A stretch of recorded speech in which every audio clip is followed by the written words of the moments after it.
Oh, let's see if this thing works.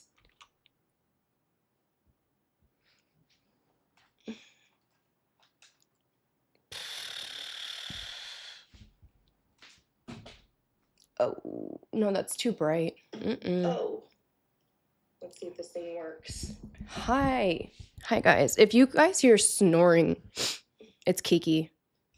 And please, hold on. Sorry, I had to mute that. So, I haven't been live in a minute.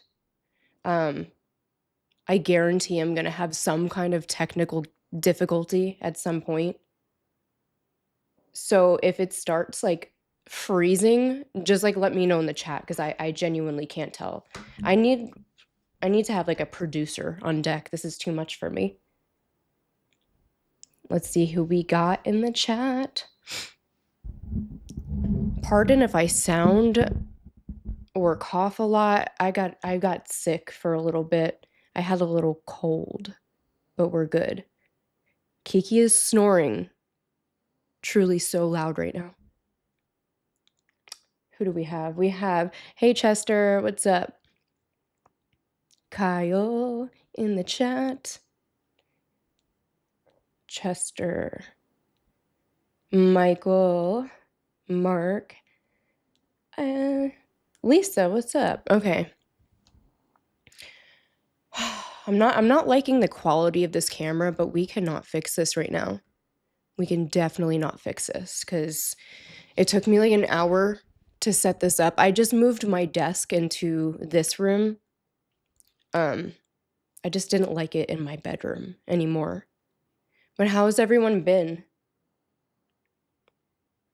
Thank you, Michael. Pardon me while I eat my acai bowl. Acai bowl. There we go.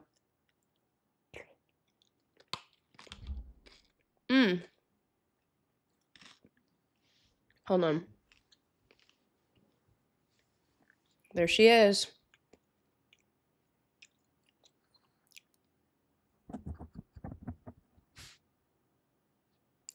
Say it with your chest.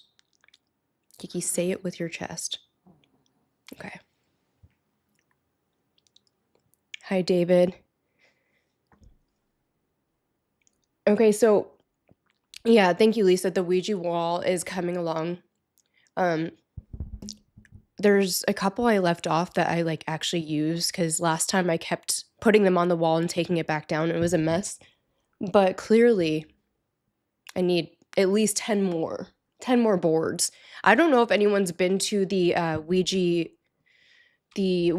Museum in Salem, but truly it's like not that big. Like I feel like once I finish this wall, I should charge admission.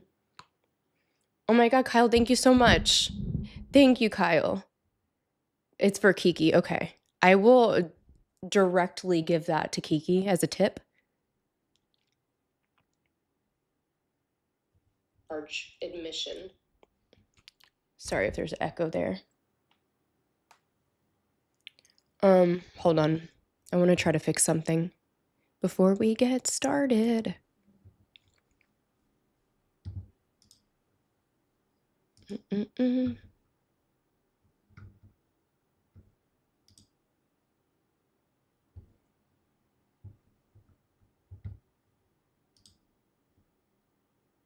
This might fuck something up. Please don't fuck something up.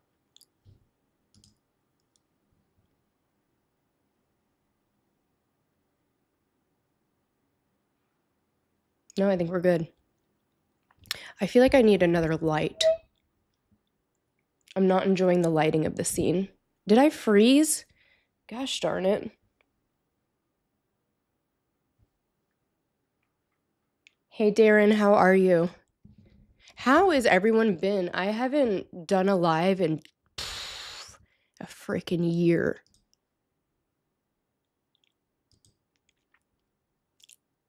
Sorry if I'm freezing. I am trying my hardest right now to fix some things. So basically, I got a haunted object, I think.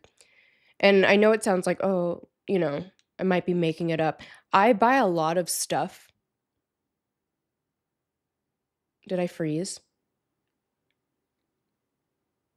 I buy a lot of objects that seem like they could be haunted, and typically they're not. Like the dolls, all of that stuff. I have one doll that I truly think is haunted, and I buy stuff all of the time.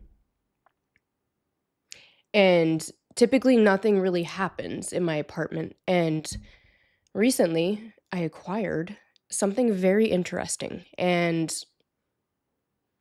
weird stuff has been happening. Weird stuff has been happening in my apartment.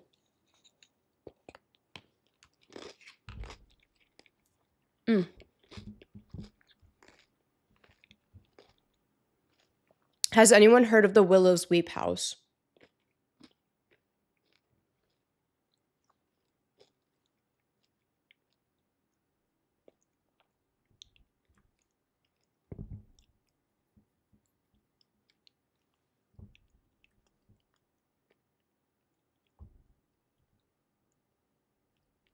All right, well, let me just grab it. I'm gonna grab it.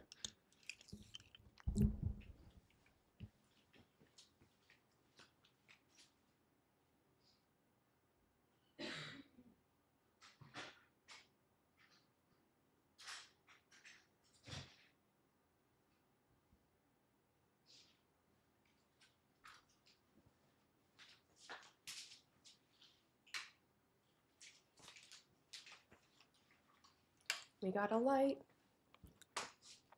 All right. Kiki in the frame.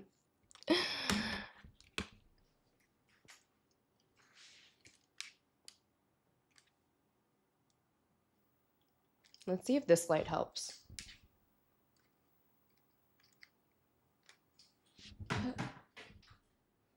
Okay. J Boogie 210 said, "Yeah, I love the story behind it." So I never knew about Willow's Weep house or whatever. I've never heard of this until I acquired a little piece of it.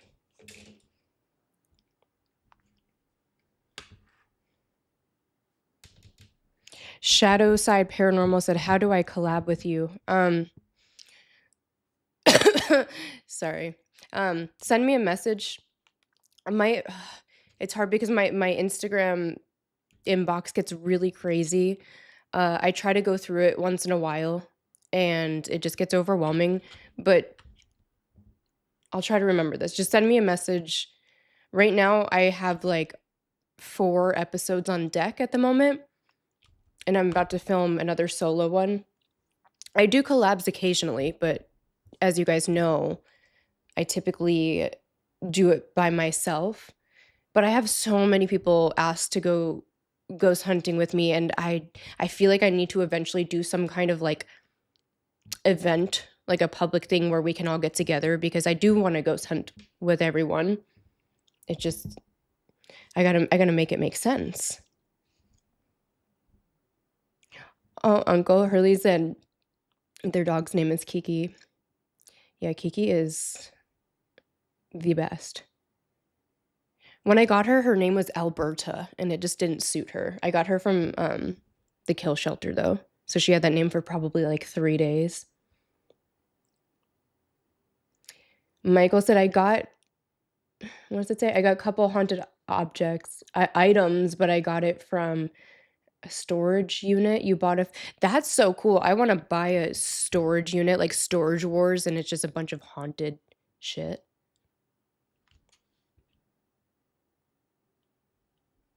Okay, so back to the Willow's Weep house. I did not hear about this, and recently I did a couple collabs with Chris Starr, and we went to some really cool haunted locations, and at one of them I met this awesome couple, and they own this business called Creepy Crates, and they made me a custom Ouija board. Hold on, I have to show you guys. It's actually the coolest thing I've ever seen. Hold on. Oh no, my candles are on it. No. Okay, no. I'm not moving everything. Okay, it's behind me, but they made me a custom Ouija board. It's gonna be my episode with like my logo on it and everything. They make equipment. Again, Creepy Crates is the business. And they also made me this custom music box, like ghost hunting equipment. So this has a sensor on it. It's a motion sensor. And when you turn it, hold on.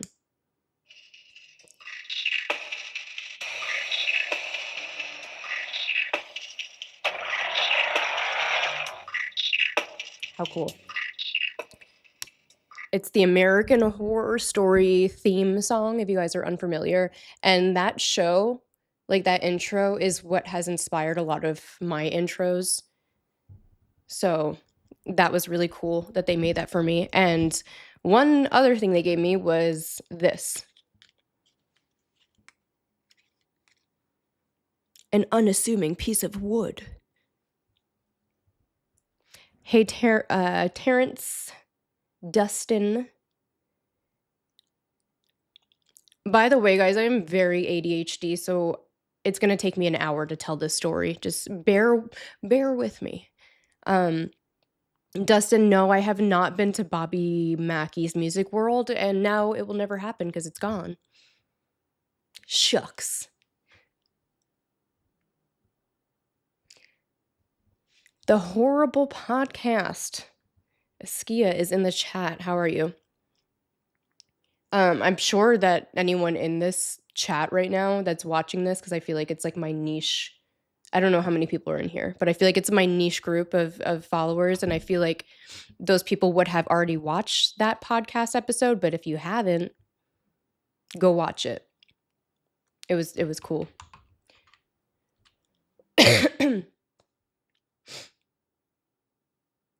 Shadow Side Paranormal said I sent you a message on Instagram. You know what?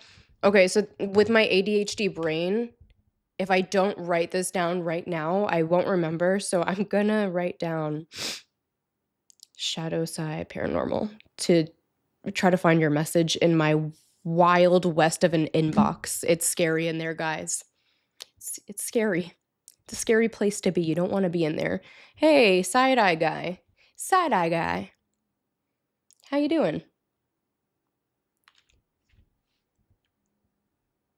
You're creative on your intros to your videos. Like I said, I don't know why. I was always inspired by like American Horror Story. I love that vibe, whatever that is that they have going on with the music and like the aesthetic. Okay.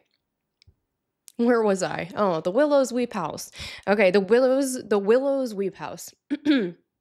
So I received this from Creepy Crates, and when I got it, I was like, oh, that's cool. Like, this is a piece of clearly some kind of haunted place. I have a piece of the Lizzie Borden house. I have ground up brick from the basement of the Lizzie Borden house. Never have weird activity with that. I have a lot of things here. So when I get something new and things start happening in my apartment, I know right away. And I kind of ignored it because when I first got this, I was in and out of town. I wasn't here a lot. I travel a lot, clearly. And in the in-between times when I was here, I noticed weird stuff happening. And then I put two and two together and I was like, oh, is it this? So I'm going to read what it says on here. It says, Willow's Weep molding. This crown molding was salvaged from the site of the demon-infested Willow's Weep home, donated by Jeff Fent via Debbie McCain to Creepy Crates. And then they gifted it to me.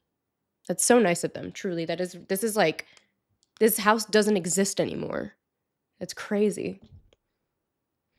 So it's in Indiana. I'm going to tell you guys a little bit about...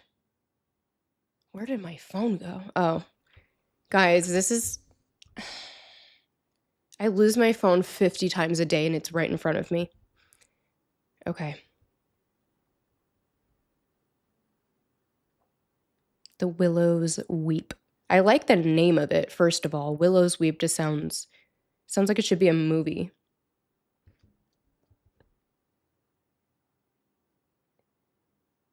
Where did all my notes go?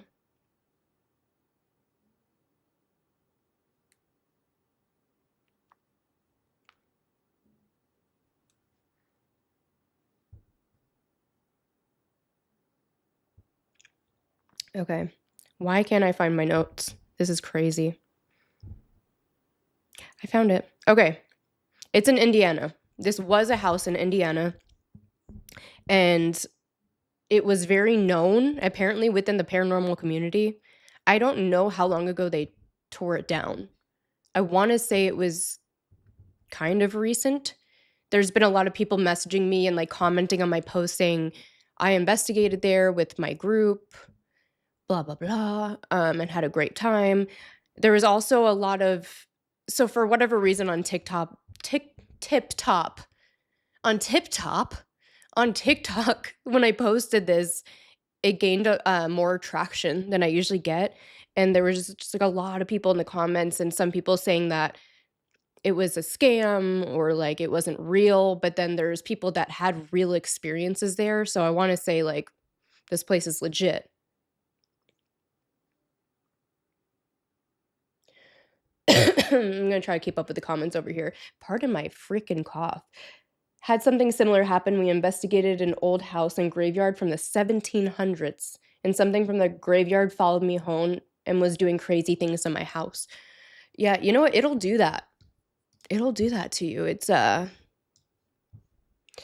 things can definitely follow you, but because I've been doing this so long, I feel like I know the second my energy is off or if the energy of my home is off, like I know right away. So this Willows Weep house was in Indiana. It was in the shape of a cross. However, everyone says it's in the shape of an upside down cross. And I'm like, how does one determine if it's a cross or an upside down cross?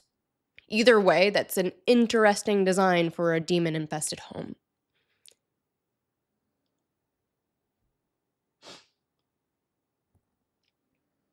You know what? I want to look that up.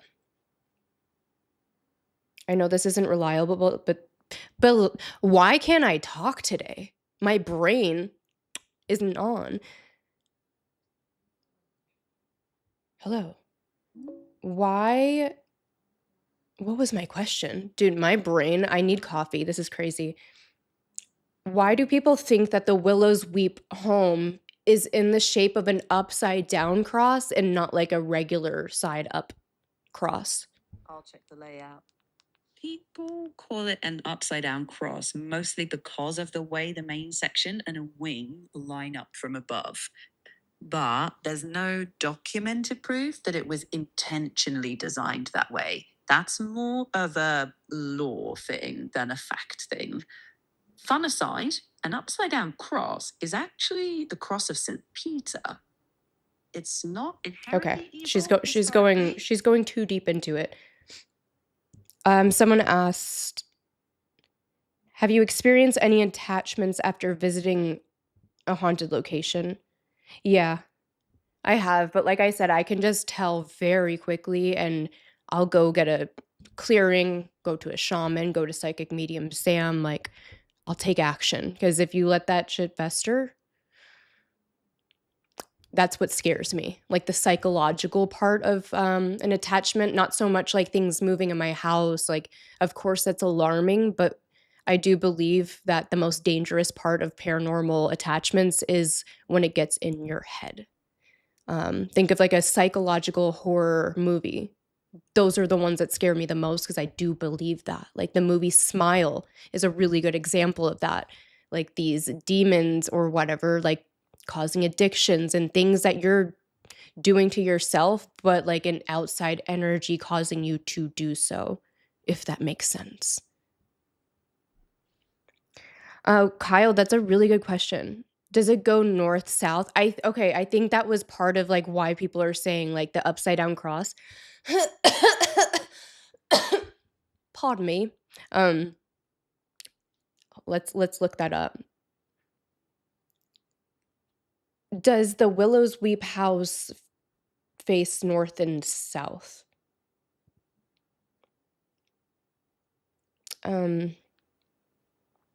Okay, so it is built in the shape of a cross, and the main entrance. Dude, if I could talk today, it would be a good day to do a live stream. So the main entrance faces east. So I'm trying to think what that would, does that mean anything?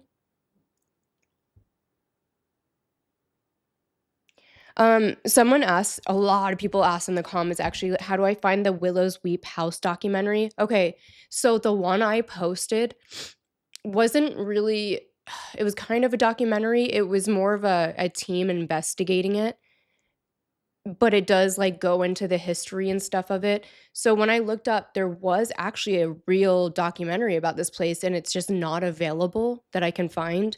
So the one I watched was on YouTube. Let me see if I can pull up which one I watched.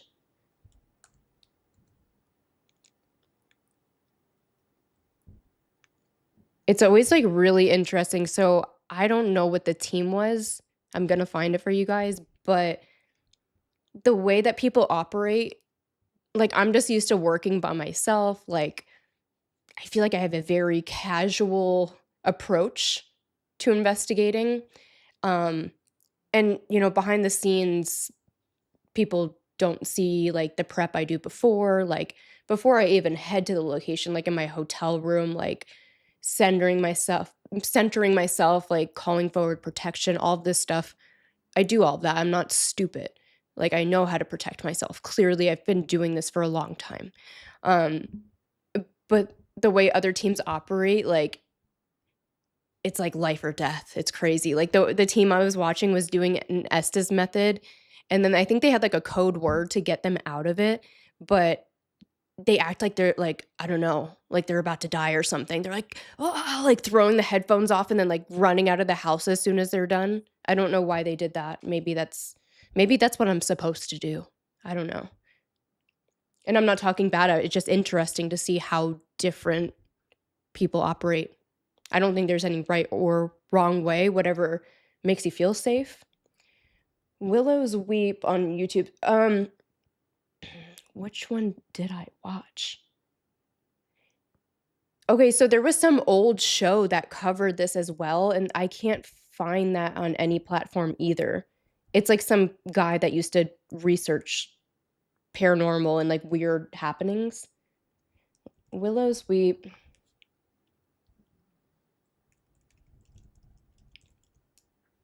Documentary. Hey Gary, how are you? Hey Jay. Michael said I put a protection tattoo shield protecting me from negative energy. That's interesting. I do have a sigil tattoo on me as well. There.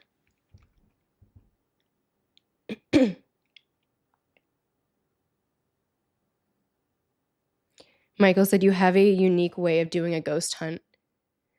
Yeah, I guess. I think it's unique in itself that I go alone because I mean when it comes down to doing things like Estes method, like I still do it, but I'm not having someone there ask the questions. I'm just channeling. So I don't know if that's technically even an Estes method. Maybe I should rename it the Lindsay method, the Phantomet method. Good catch. The 444 is protection. I wanted it by my heart. Okay.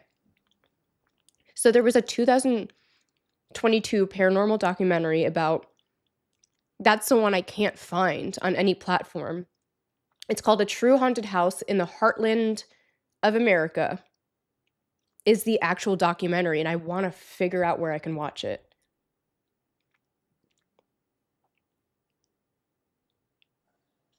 But you guys got to like look at, I want to show you, I have like a shared screen thing, but I'm so scared that if I click this from past experiences, my whole thing freezes up and then stops working. Is it worth it?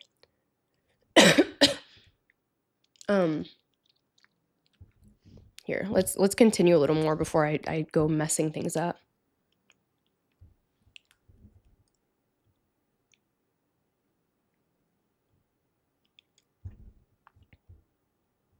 Okay, so a lot of deaths are tied to this property. Specifically 7 deaths tied to this property. I believe most of them were YouTube, why can't we just say what we want to say? Let me figure out how to say this. Self-unaliving. Sounds fucking stupid, dude. Slewercide. I think most of them were slewercides. The house was built in the late 1800s. Some people say around 1890. It's known as one of the most infamous haunted houses in the US. I can't believe I didn't hear about this place.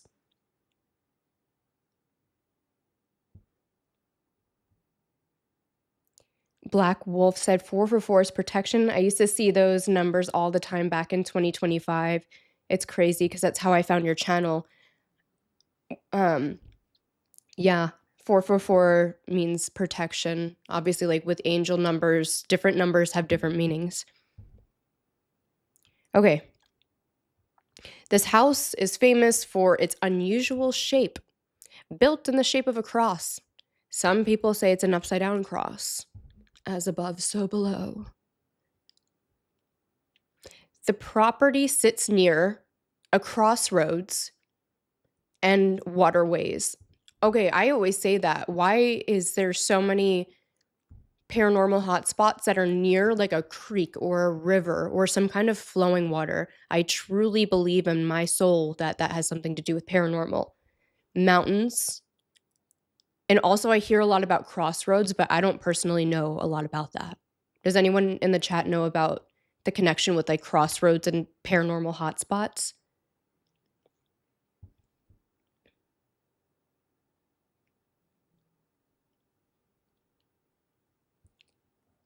J Boogie said the only protection I could find was a small bottle of holy water I got from the clearance section from a religious store.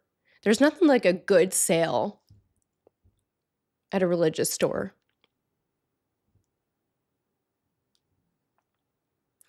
Okay, so the deaths connected to Willow's Weep. Henry Sykes, one of the most commonly named people connected to the house, he reportedly died inside the home. Some accounts say he died in a bathtub. Said to be one of the most famous spirits still haunting the house. Minnie Lamb. It's a cool name. Sounds very Disney. Another person frequently mentioned in Willow's Weep stories, she died at the property. It doesn't say anything else about her. Multiple slewercides happened inside the home. That's alarming. You know what I mean in general? Like if there's a house, like an old house, and then like over the years, multiple people that live there are unaliving themselves. And we're not going to like study that with science. Like the paranormal people have to step in for that because that's like real data. Like, what do you mean? You think that's just normal? No. There's something there. Clearly. Uncle Hurley said crossroads are the gateway to the underworld and Hecate's domain. Interesting. I've been learning a bit about Hecate. How do you say it? Hecate? Hecate? I don't know. Clearly, I haven't studied it enough. But it's hard when you're just reading words and like in my head, I'll just invent the way that it should be said.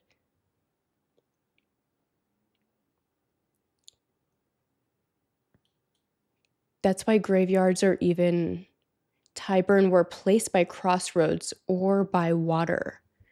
Interesting. Okay.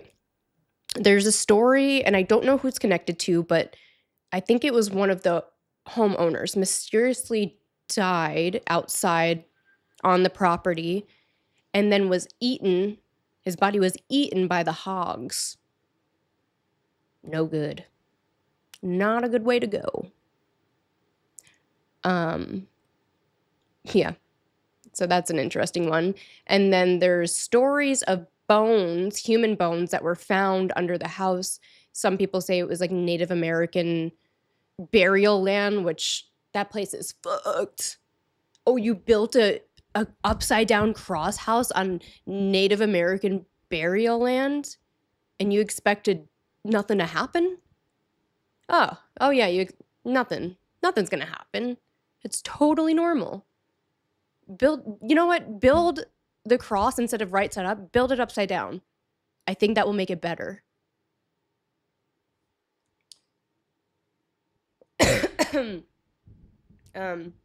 So yeah, they found bones. Did they identify the bones? I have so many questions here at this point. I'm getting worked up. Bones under Willow's sweep house.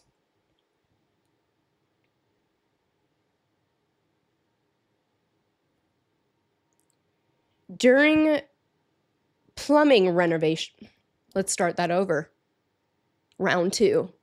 During plumbing renovations, a maintenance worker found human bones buried underneath the structure and reported feeling physically attacked by an unseen malevolent entity. And you know what? I had somebody comment on my post. Let me find his comment. It's somebody who investigated this house when it still existed, and he had a cool story about he went under the house where the bones were found. Okay. So his username is Sean D. Austin. He said, I investigated that house for a week straight and climbed under the house where they found human bones. And we got growled at. Dang. My crazy ass would have been under that house if it still existed. And it's so funny because the YouTube video or the documentary I watched about the house, at the end, they were like, you know, we had to demolish it. Like, there was too much deaths and bad stuff happening at this house. Like, we gotta get rid of the whole thing. Thank God it's gone. And then in my head, I'm like, they say that, and then I'm holding a piece of it. You missed a piece, guys. You missed a piece. I wonder how many pieces exist of it still. What if I'm the only one that has it? What if I'm the only one keeping the memory alive of the... That's a lot of responsibility. I'm curious. There has to be more pieces. Like this is the crown molding. And when I was watching the documentary, I was just like staring at the crown molding the whole time. Like, and just this, I watched it with this in my bed, like a crazy psychopath. Yeah, Uncle Hurley is right. He said, I always felt water as a conduit for energy and will carry energy and spirits along with it. I do believe that. Like, take, for example, if you guys haven't watched my Midnight Man game episode, I filmed that, and that was truly, I would say, probably my personal craziest experience I've ever had. You guys know I don't get scared easily, and I cried for like an hour in that house. That place messed my head up. I have to go back to figure out what happened, but that was filmed at Bethany's home, Sweet Haunted Home. So Bethany, it's like an Airbnb in California, and there's a creek that runs along the side of the house, and it started storming when we were there, and the creek like just got really high, and like it'll kind of like leak into the basement a little, which is interesting. Look up. Oh, the microphone attacked me. You guys saw that? Beck said, look up Dave Sphinx. Dave Sphinx. Okay, let me look it up.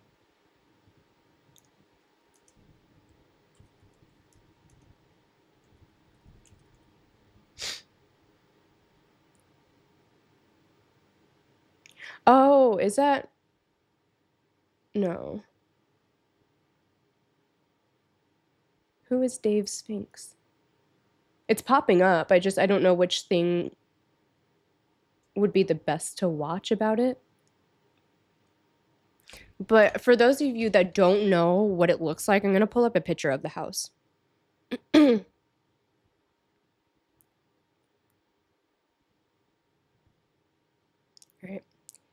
So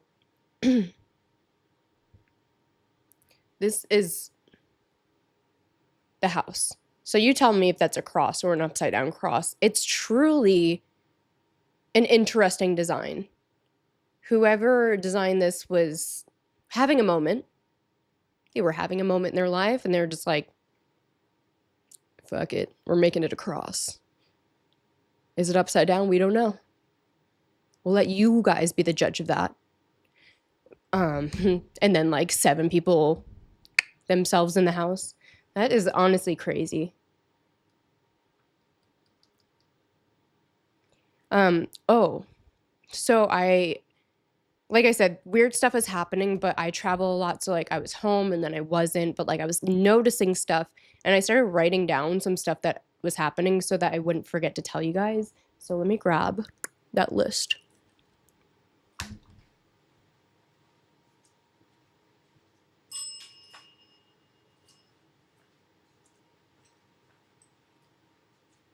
Okay, and while we're at it, I'm gonna so this is, I got a bell. I'm gonna put it, where should I put it? I'm gonna put it on the couch.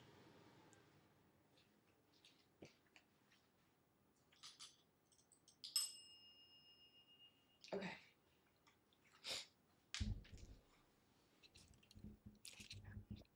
Bada bing.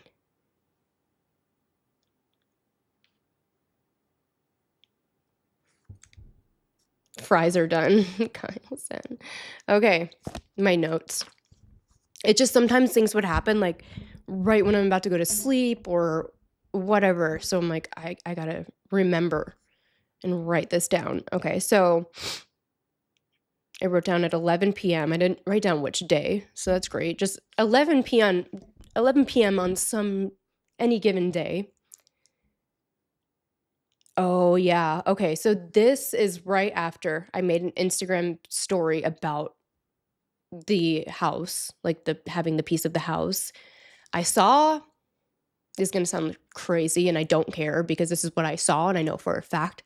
I saw a baby standing right over here, right there. So like right to the right of this TV, right there. Oh, Kiki just farted. That stinks. Look at her.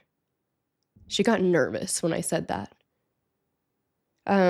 So yeah, it was about just taller than this pink side table. So like maybe this tall, which is tall for a baby, but it was dressed like a baby, like a full like jumpsuit, like a head thing. Like it was clear to me. It was very clear and just standing there. It was alarming, but I didn't feel scared. Like it didn't feel like evil, but it was just so weird. Like very, very unexpected. Just a baby standing in your house is a little bit alarming. The baby made Kiki nervous. That's why she farted. Okay, and then this snowballed into the next thing that happened. So I was like, let me write this down before I wrote this down. So I went into my kitchen to get a pen. The dishes that were just like kind of like stacked to my sink, not a lot of them, there's just a couple, fell over. The dishes fell over. And then I think this was the same night. I didn't specify, but from my memory, it was the same night. Kiki out of nowhere was in my room, which is over here, and she just ran out like something like startled her out of her sleep.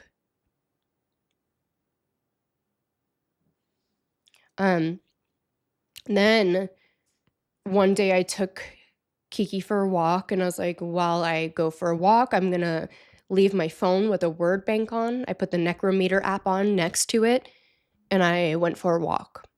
When I came back, it said some interesting things.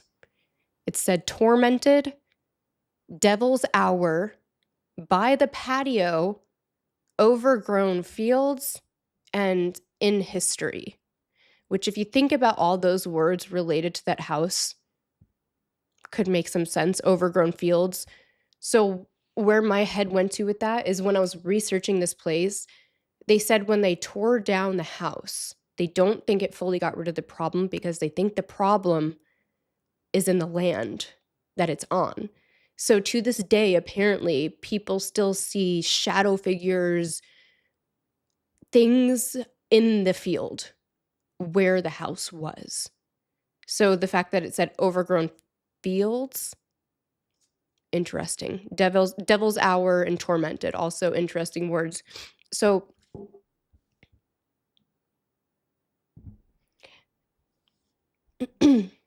so anywho, back to the house. Back to my notes.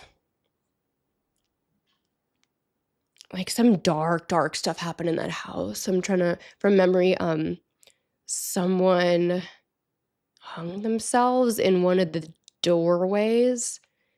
Man, I would just want to like be in the house. I just want to feel the energy of it. As crazy as that sounds, but like it's just from watching it and seeing pictures of it, it's like so intense. Oh, they found like an occult book of some sort in between the floorboards, in between like the newer floor and the older floor. It says the book dealt with necromancy and occult practices. Why would you put it under the floorboards? Like, who are you hiding it from? Or you take it with you?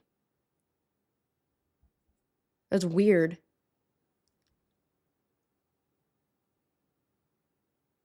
Oh, side note about like things hidden under floorboards. For the past 3 nights, I've been obsessed with this TikTok account that came across my algorithm. It's a guy. I don't think he makes content really. He just was like, this is crazy. I got to post this somewhere. Just a normal dude. He lives in a really old house somewhere. And I don't know how he found it, but he found this old, like ancient map under his floorboards in this old ass house that he's been living in. So he opened it like on a live stream. And what was crazy is like the first night he found it and he's like, everyone's telling him not to open it because it's like crumbling and it's like a piece of ancient history. But he's like, well, it's been 3 hours. Like, I can't wait anymore. So he opened the map. And then later that night, he posts from the other room and there's a weird droning, like, woo, woo noise. And he's like, what the fuck is that? And whenever he opens the door to the room where the map was in, the noise would go away. He like leaves the room, shuts the door, and the noise comes back. It was very strange. And I tried to hop on his live stream to ask him about that multiple times. Couldn't get through to the guy. So I don't know. But people be hiding things in floorboards. So if you live in an old house, look in your floorboards right now. Let me know what you find. Ooh, Nadu Haunted said, I'm in the process of buying a historic house at the moment. Hope it goes through. That's awesome. I hope it goes through too. That is definitely one of my dreams. I will at some point own an old, some type of haunted location. It's just in the cards. I just already know it's going to happen.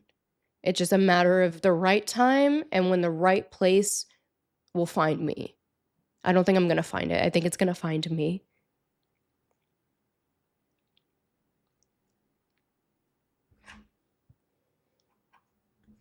I'm going to I don't know if this is something you can Google, but I want to know if anyone else has a piece of this house.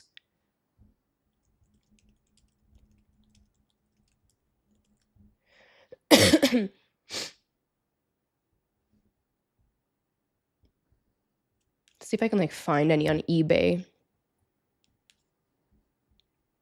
No, it's just trees. It's just like I can buy a willow's weep tree.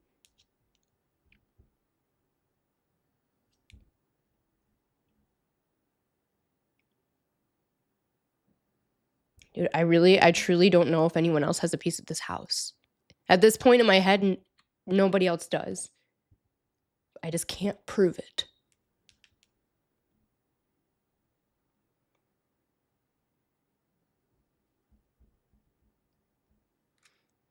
Oh yeah, the hard returns that also check walls for old newspapers and single shoes. Yeah, but didn't they put shoes in old walls to like for protection? like baby shoes.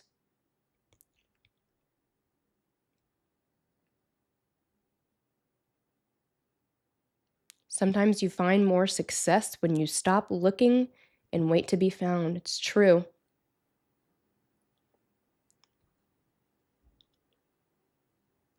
Yeah. Oh, we have 87 people in here? Dang. Hey, guys.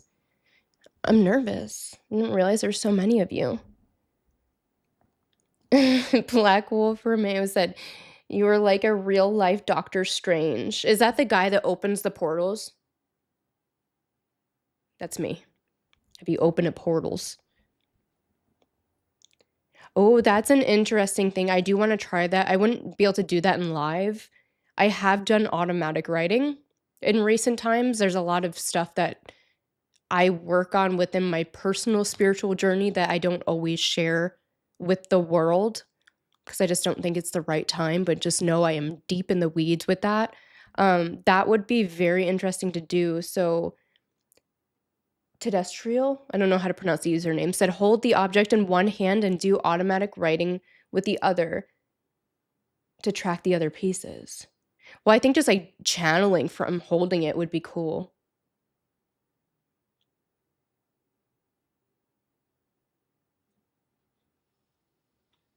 I'm gonna bring it back over here.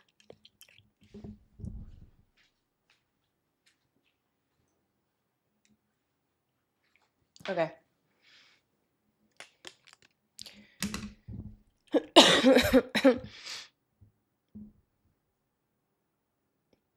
I've tried scrying, like just mirror gazing, a couple times. I did it at the Luxor hotel. It didn't make it into the episode because it just me staring at a mirror for like 30 minutes.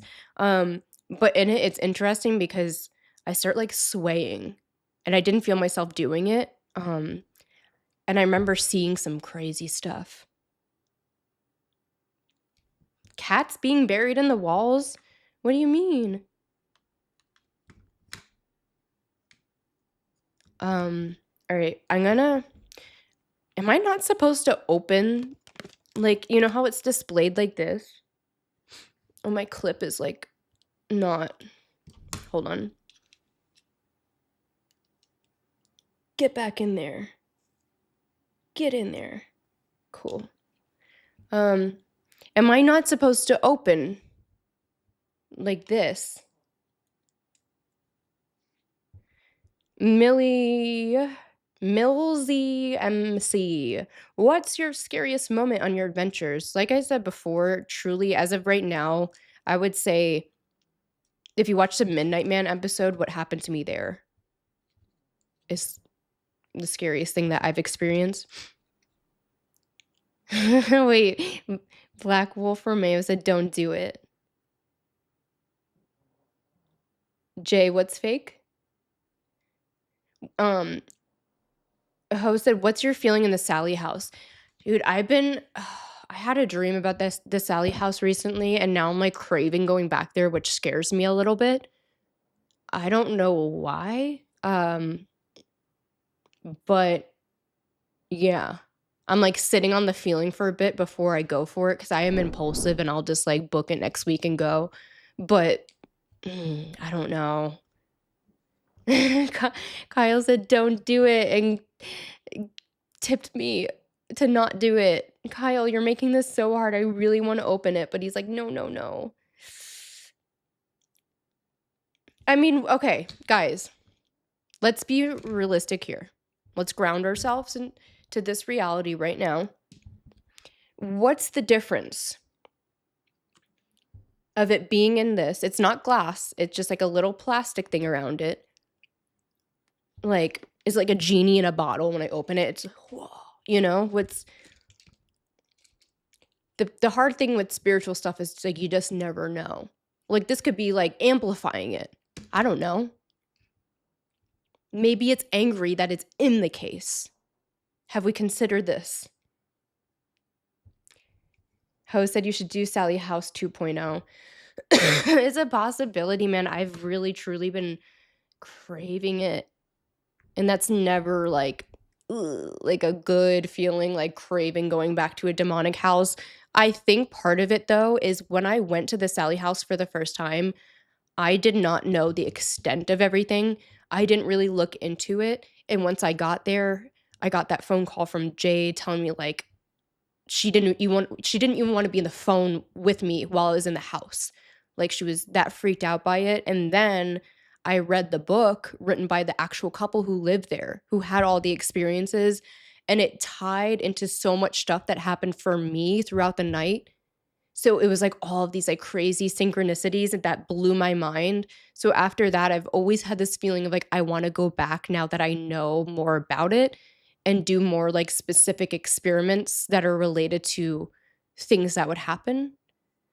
But the thing that got me is I don't know if anyone here watched the episode, but when I was in the Sally house in the room upstairs, I suddenly go, I smell smoke. And then right when I say that, a demon looking thing with flames and smoke behind it pop up on my word bank.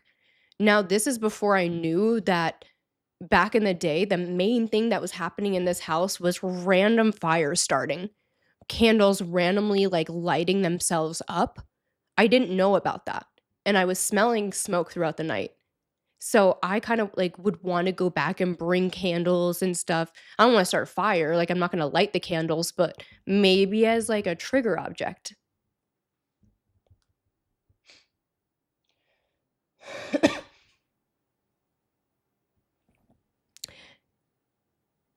Someone said, if you really are serious about this type of stuff, play religious chants in those houses or okay them or in reverse. Why would I reverse it? You may get some paranormal. I have played sermons. If you watch my Luxor episode, where I stay at the haunted Luxor pyramid in Vegas, we played sermons, and every time we did, crazy stuff started happening. So yeah, I do believe that does something.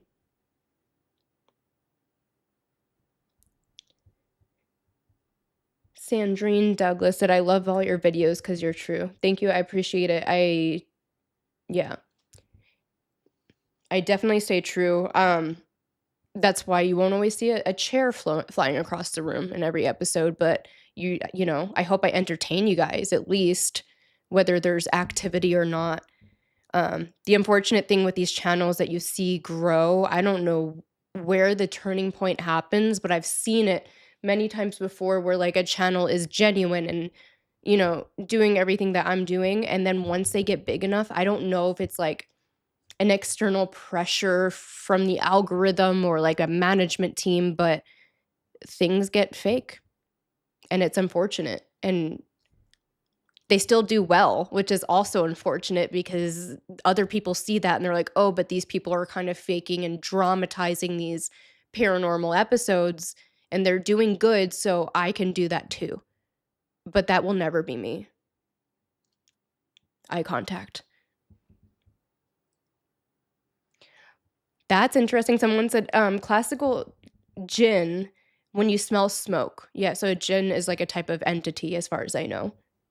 I didn't know they were associated with the smell of smoke. The scariest place I've ever been? Oh god, that's a hard one. The scariest place. I don't know. I'm gonna have to think about that one.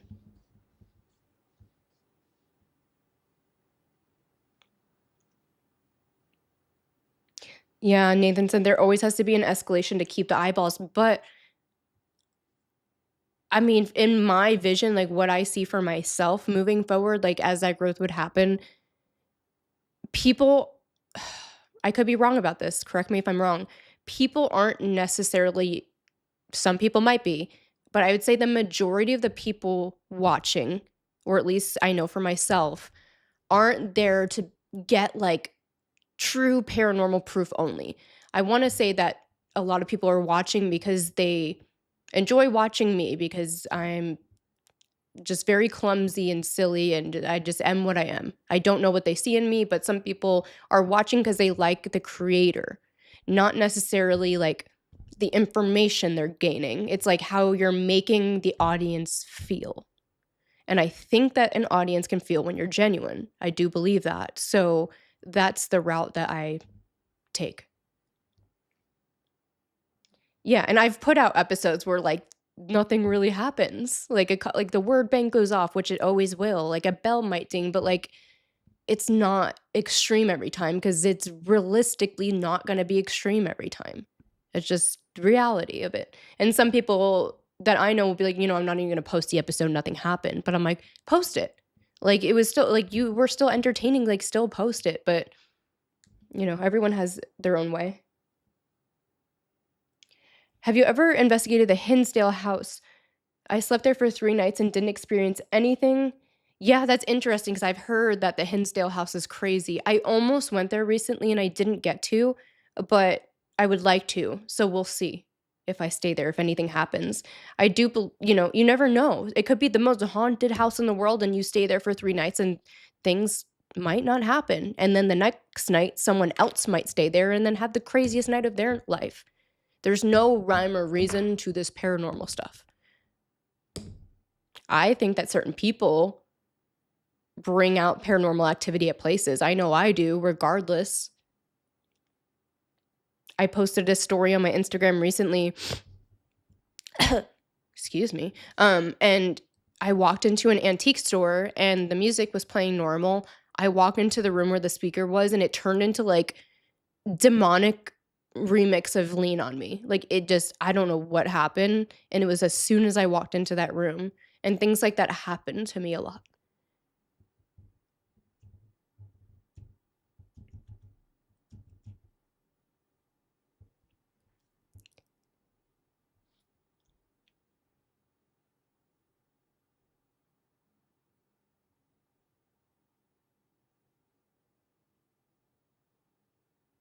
Oh, that's creepy. Uncle Hurley said that the thing that followed me home would leave puddles of water randomly throughout my house and make noises and scaring the dogs. Ooh. Okay, so yeah, that's the other thing. The main thing I was noticing after I brought this home is just consistently seeing a shadow figure like back in my peripheral, specifically when I'm in the bathroom.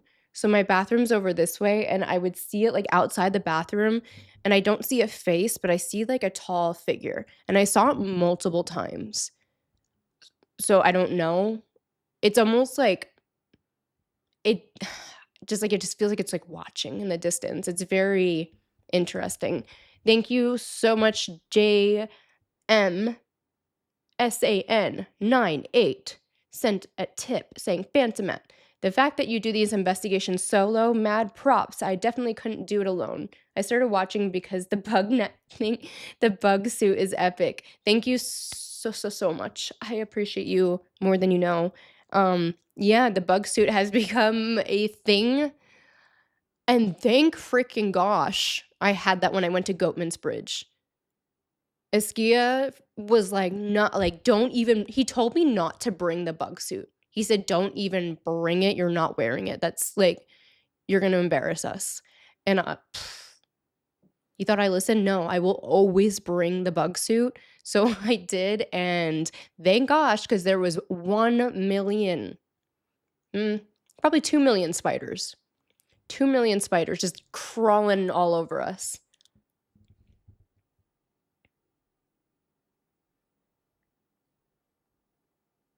Paranormal investigating sounds a bit like golf. Hours go by and nothing of note happens. Then you hit a great shot, record something, and it's all worth it. That's so true. That's actually a really good comparison. Or like fishing, golf, anything slow. Like it's some nights truly are like back-to-back things happening, but most of the time there's hours of footage that are just nothing. You guys are just seeing the highlight reel.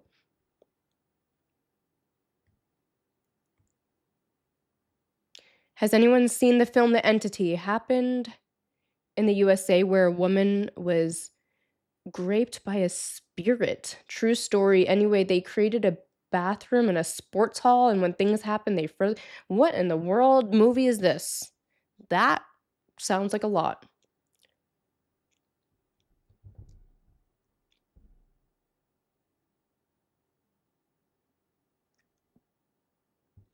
You going solo is so intense to watch. You have the biggest set of ball bearings in the paranormal sector. Yeah, I think about that sometimes, not in a way of like, oh, I'm better, but like just like kind of feeling like a sense of pride and realizing like I do as much as people think like I'm some like ditzy girl because of like how I appear. I do know what I'm doing with this stuff. I've been doing this since I was young. Like I said, I let you guys in on a fraction of like what I'm truly like about and into for entertainment purposes. But I forgot what I was saying. I went off on a tangent. Anyway, ADHD brain. But oh yeah, so I watch other channels sometimes and it'll be like 5 dudes at a location I've been to and they're like crying, like screaming. And I get everyone has like different tolerances for fear, like tattoo pain. I'm a baby. Like I have a million tattoos. Like it takes me a while to get through it. Everyone has different tolerances, but it just always like an interesting feeling within my soul when I watch another episode of a group of people at a location I've been to alone and they're like freaking out. But I am very, very, very, very protected. And I say that with my whole heart because I know for a fact I am. Lindsay, do you go to church sometimes? No. I don't like organized religion. Churches creep me out, actually. I feel a lot of evil in a lot of them. And that's not hating on anyone's religion. I think whatever you believe in, if you really, really believe in that, I think that's what it all really is. That's what it's all about.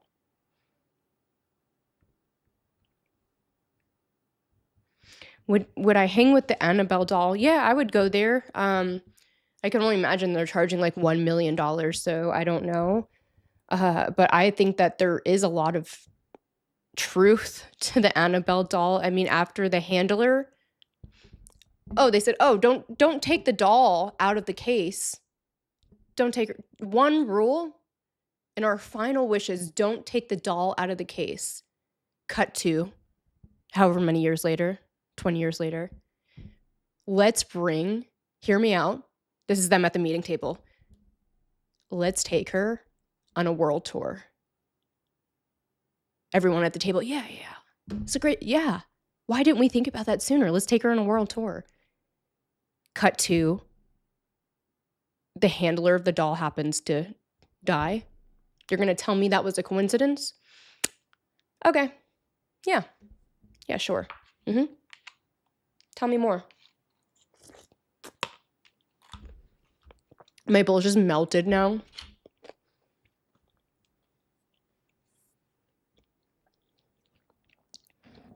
Jay said, I can't go into the antique store without picking up on everything in the store. Oh, an antique store. Yeah.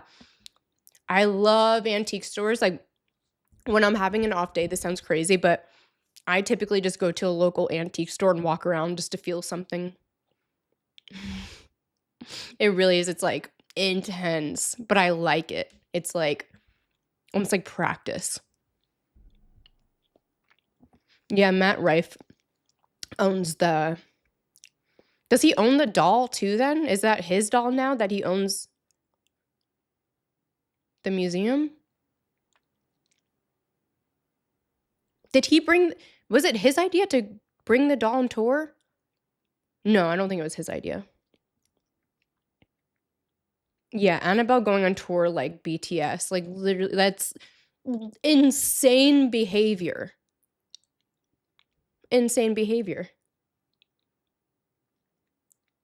Like I know I push limits, but I know boundaries and I very much put a lot of thought into everything I do.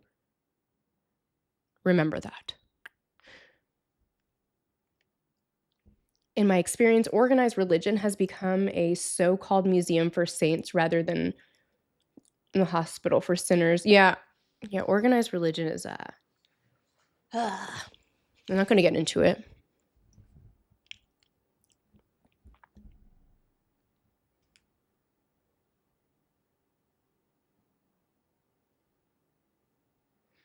Dude, I was just talking to a friend yesterday about castles in Europe. I just had that conversation last night. Also, the psychic I work with a bit, psychic medium Sam, she goes to Europe a bit. She keeps trying to get me to go with her, and I'm going on the next trip that she offers. I'm going with her.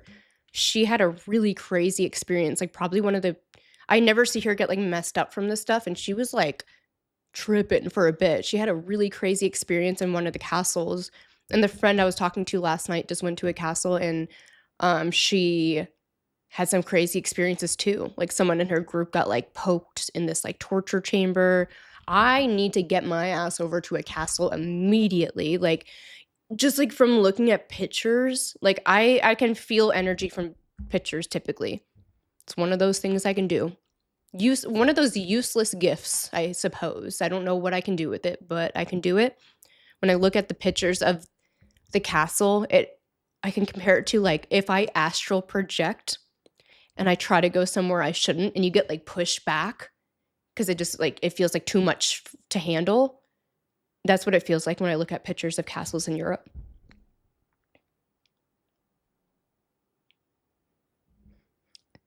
I said the more I hear you talk, the more I like you.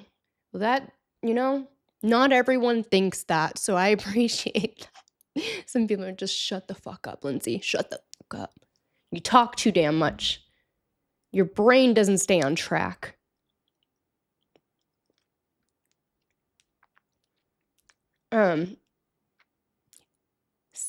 Chad said it was such a slap in the face to the memory of the Warrens. Dude, literally they had one rule. One rule. What? Oh, let's pull up the exact quote of the rule. And that was written on the case, no? It was written on the actual case that she's in. Bitch, what? That was weird. My computer just started playing a Willow's Weep thing, and I didn't click it.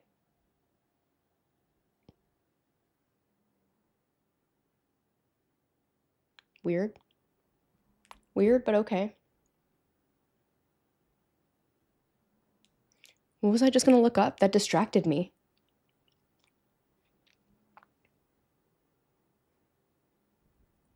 Black Wolf Romeo said, I'm the grandson of a bishop, and me hiccuping mid-sentence, and son of a... Weird. Son of a priest. I don't go to church, but my now ex has a demon attachment. I didn't believe her at first until I woke up and had scratches and nightmares. That'll do it. If a girl tells you there's something paranormal happening, just believe her. Girls are intuitive.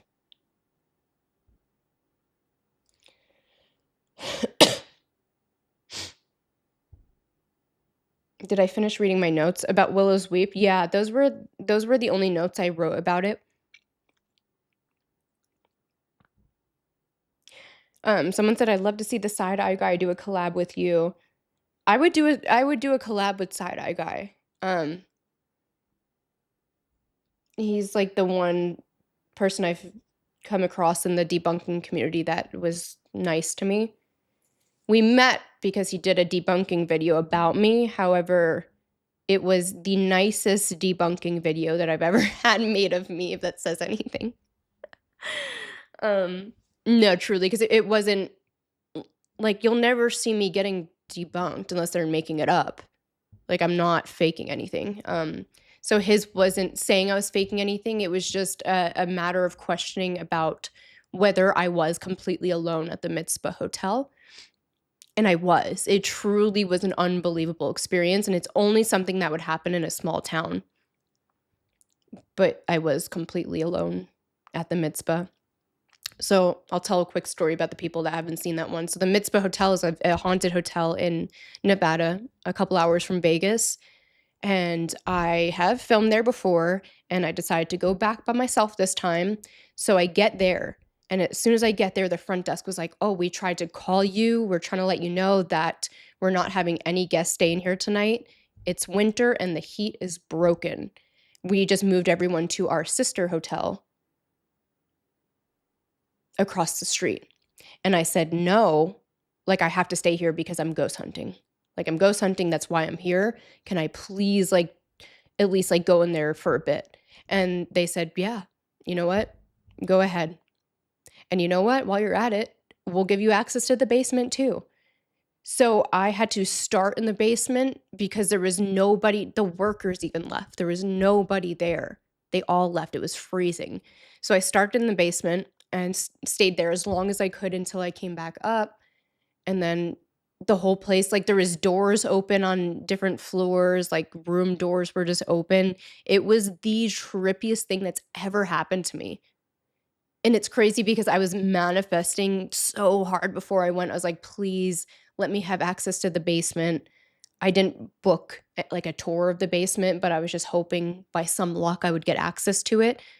And the spirit guides helped me out. They said, not only do you get the basement, you get the whole damn hotel. So there's part of that night where I was in the basement and it sounds like something like falls on the roof above me. But I'm in this like bricked in room and it was so loud. And I still to this day have no idea what that could have been. I have no idea. It was so scary. That's like the part in the intro you'll see like I like jump. And the only thing that could come out of my mouth after that is, what do I do? That's the only thought I could form in that moment. Because I'm like, is there a human that broke in here? Like, how could a ghost be that loud? Like, what do I do in this situation? I'm in a scary ass basement by myself.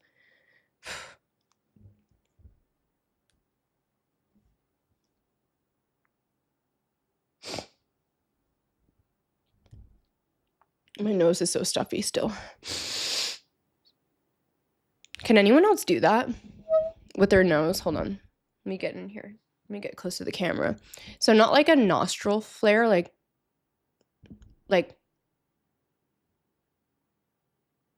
can anyone else do the bunny nose?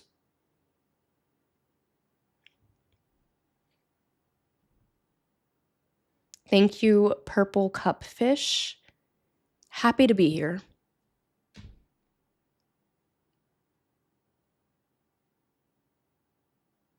The last time I was live, I was in a whole different house. That's crazy.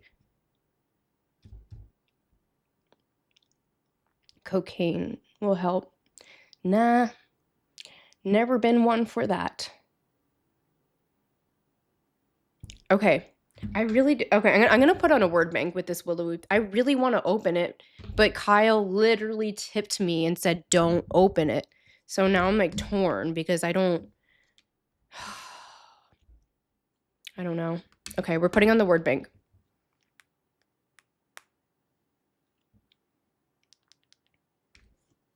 What if I just like crack it open a little bit? What if I just like give it some air? What if it just needs some air? Okay, chat, I have a question for you guys. And I want like honest, true answers. There's no right or wrong answer to this. Do you think that an object like of this size that came from a demonically infested home could be haunted? At least residually.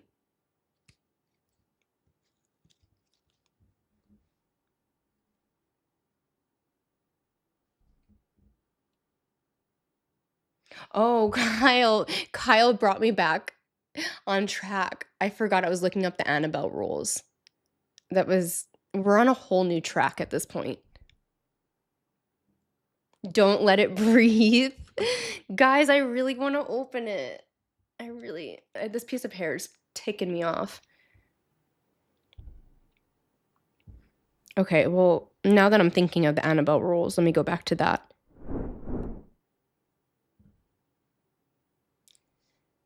Oh, someone tipped. I can't see the username. What is it? Super chat.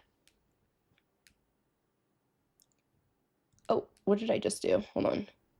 I was a cop for years. I'll take on a raging team of meth, coke, crack, LSD heads, but a haunted place alone?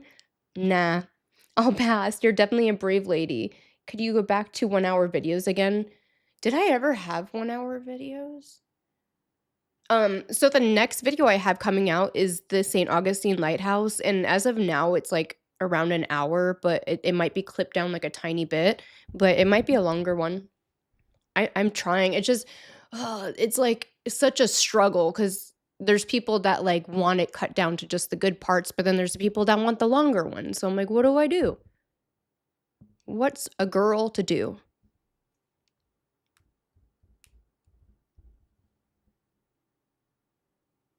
I think something could be aware that you have it. That's an interesting comment. That reminds me of like the Moldavite crystal. They say it's like a beacon of light to like these extraterrestrials that like when you have it, it's like they know. So are haunted objects like that? Maybe. I don't know. Keep that thing sealed. Guys, okay, here's the thing. Let me level with you here. Let's be realistic. Either I'm going to open it now with you guys watching, or I open it later with you not watching. I say open it for science. Thank you for the tip. See, now I got tipped to open it. Hey, I'm being pulled in directions now. Thank you guys so much for the super chats. I really, really, really, really do appreciate all of you guys. Even just being here, like even you don't have to tip. Like I appreciate the tips. You don't have to do that either. Like I still like you guys being here and supporting my channel. Makes my heart so happy. This is truly what keeps me going in life. See, nothing stops demonic powers like a small see-through container. That's what I'm saying. I don't think this is protecting nobody.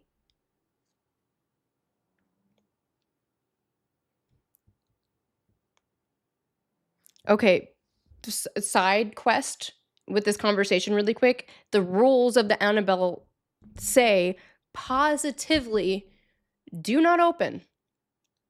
We got one rule. It says it on the case, and you're opening the case. What isn't clocking in their brain?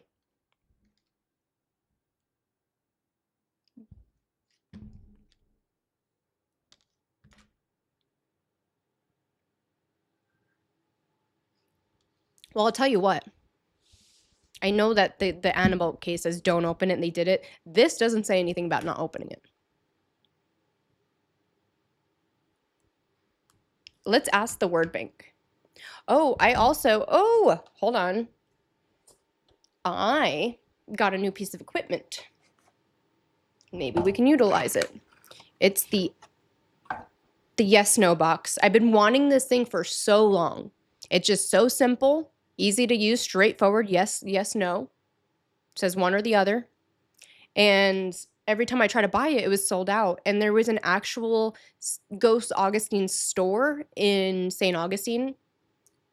Didn't even know that. And they had this here, and my mom and my sister got this for me for my birthday, an early birthday present. We don't speak of the ZB name in this chat, all right?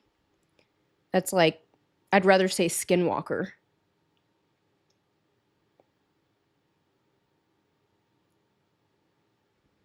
Okay. Let's ask the yes no box. Should we open this? Do you want me to open this little case to give you some air?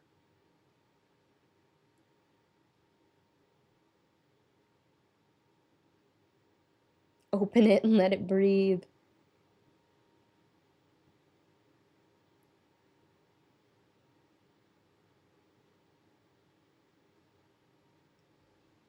Are you going to answer me? If there's anything attached to this little piece of wood from the Willow Weep house, if there's anything attached to this, can you say yes? Can you confirm with a yes?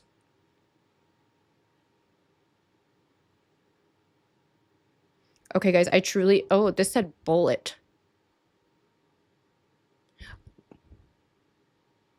Bullet. Ooh, people did unalive themselves. I don't know if any was by a way of a bullet, but...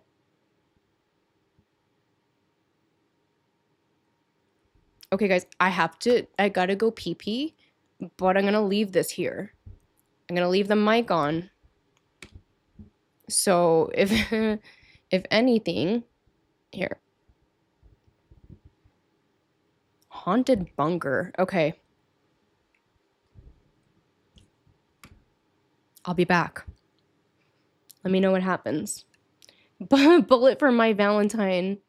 That is a good band.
Kiki.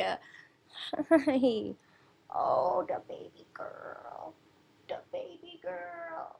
Oh, you're just a baby. You're just a tiny little baby. Guys.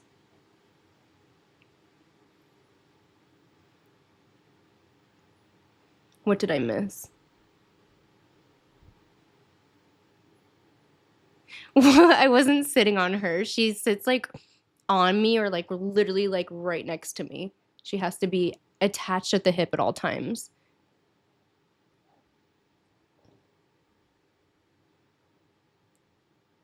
Oh, I didn't even see what this said. Kiki is co-hosting. Yeah, you guys didn't know that there was a dog in the chair the whole time? She is always by my side. Okay. We're back. We're back. Did the yes no box go off? That's one thing I like about it is it doesn't go off a lot. You shouldn't be here. Yeah. The summoner. I'm standing behind you.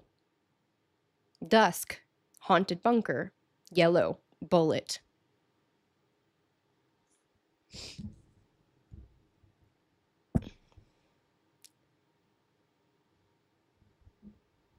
Maybe that piece of wood from that house that she believes is not from that house. Kiki is 16 years old, by the way. She's just a young lad.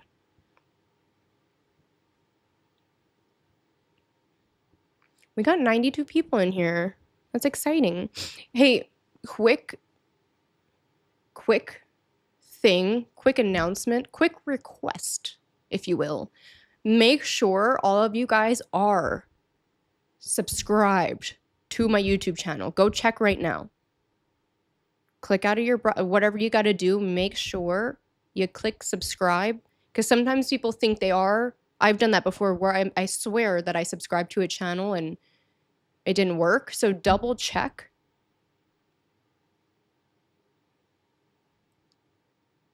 Yeah, this box does not go off a lot. So when it goes off, it's exciting. That's one thing I like about this. For example, if you guys have ever seen the ghost hunting equipment, the Boo Bear, that thing is so goddamn annoying.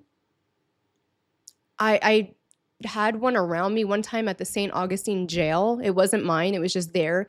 It wouldn't shut the fuck up. It would not shut the fuck up the entire night. Just come play with me. Fucking give me a hug. Tickle my belly. Like whatever it's saying, it doesn't shut the fuck up. Like, bitch, I'm trying to listen for ghosts and you're just talking over me. I will never own a Boo Bear. I feel passionate about that.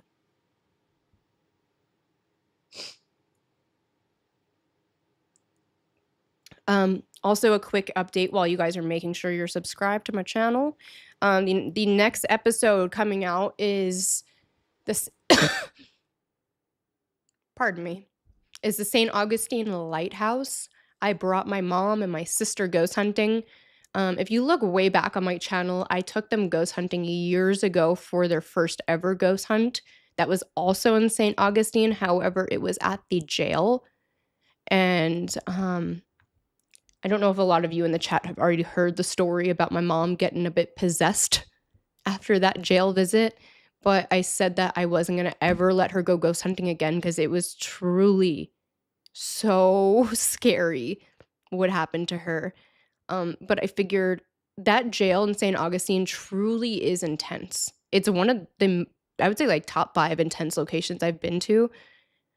And I figured the lighthouse would be a bit more mild, and it was really cool. I rented out the entire lighthouse, the whole property, just for us for a couple hours after they closed for the night, which was so epic. And not much happened until like the last 20 minutes, and then shit was just going the fuck off, and it was like direct intelligent communication, which is exciting because that doesn't always happen.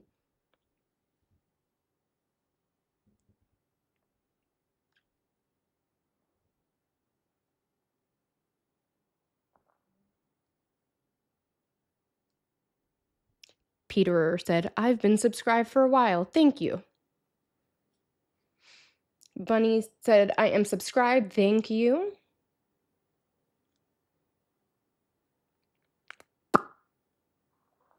Yeah, Natasha said, I remember, and you changed your name a few years back. Yeah, I've rebranded. It's crazy because there is still people like that watch my channel that know me from, who remembers this? Third Eye Paranormal days.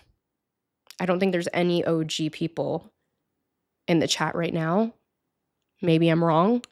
But when I first started YouTube, this was a while ago. And I think my first ever episode was the Goldfield School, the Clown Motel. Let me see. Everyone's begging me to open it now. You guys said, don't open it now. Everyone wants me to open the thing.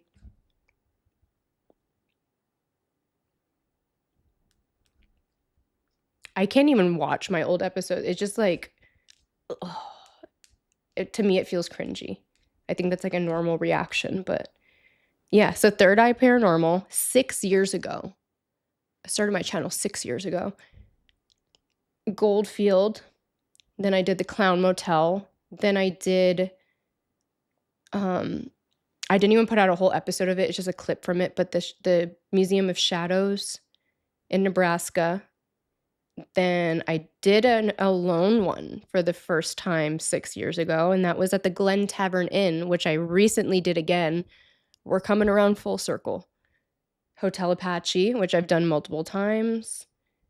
And then I branded to Lindsay Paranormal for a bit, which I think some of you were there for that. That was more recent. And then we reached the final format, Phantomet Freak Show.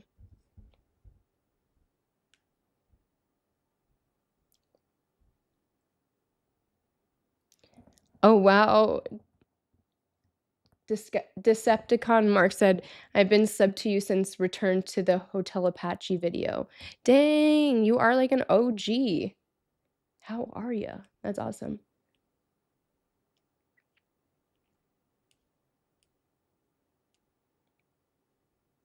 Okay, so the lighthouse video was gonna come out today. However, it needs to be a bit more polished. I am very particular about like the quality of my videos and like how it's edited and stuff. You guys know this, so it's just not quite there yet. So give it a couple days. I'll post on my Instagram likely or here on YouTube when it's coming out. I like to put episodes out like Friday or Sunday, but if it's ready in the next couple days, I'll just throw it out probably. And then I have 3 collabs with Kristar, but I'm trying to time it to where our episodes come out around the same time. And I know she's not ready yet, so I'm trying to film another solo one after the St. Augustine one comes out. And then we'll probably go to the collabs. So with Kristar, we did the Indiana State Sanatorium. That was crazy. Very crazy. We did the Bel Air house, which was very scary as well. Very creepy. And then we did a castle.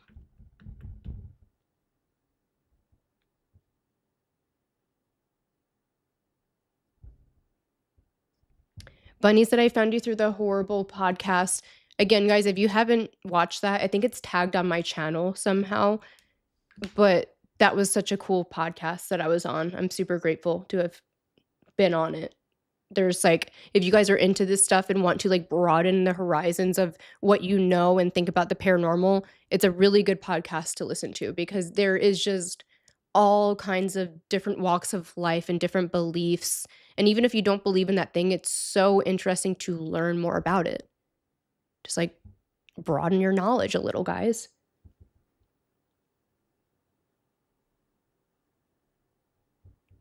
Have you tried looking up the person that gifted that to Creepy Crates? I did. I don't know who they are. I Googled them and I couldn't figure it out. Jeff Fent via Debbie McCain.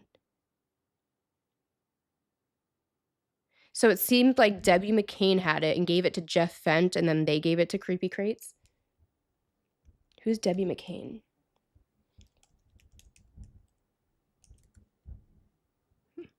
Debbie McCain.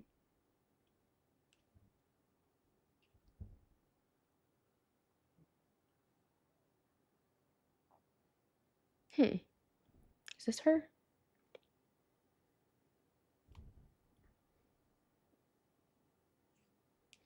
That's like someone in the government. I think I'm looking at the wrong person. I think that's a government official. Oh no, I found an obituary. Is she alive? She's either a government official or deceased. I don't know. I don't know what she even looks like to find her. Damn, a lot of obituaries are coming out. I don't know.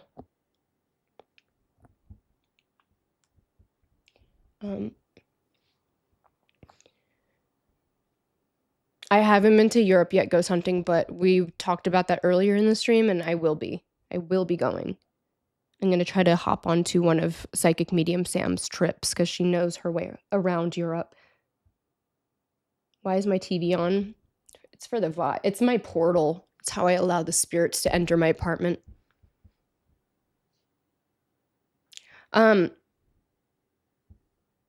Sandrine said, I know it's commercial, but do you think about going to Salem? I love Salem. For years in a row, I would go like in September because October is too crazy in Salem. But if you go middle to end September, that's the best time because they have all like the spooky seasonal drinks at the bars, like fun. I mean, it's always kind of spooky themed, but like their Halloween spooky theme stuff at every restaurant, bar, store. It's cool. So I like going mid-September. Maybe I'll go this year. I don't know what I'm going to do for my birthday this year. I want to do obviously I'm going to do something like haunted. Clearly. I have not yet been to Waverly Hills Sanitarium. I want to, but it's booked for a year at least. I don't know how to go there. Because you can do like a public thing, but you guys know me. Like I want to rent the whole bitch out. I want to know that there's nobody else there making noises, making sounds.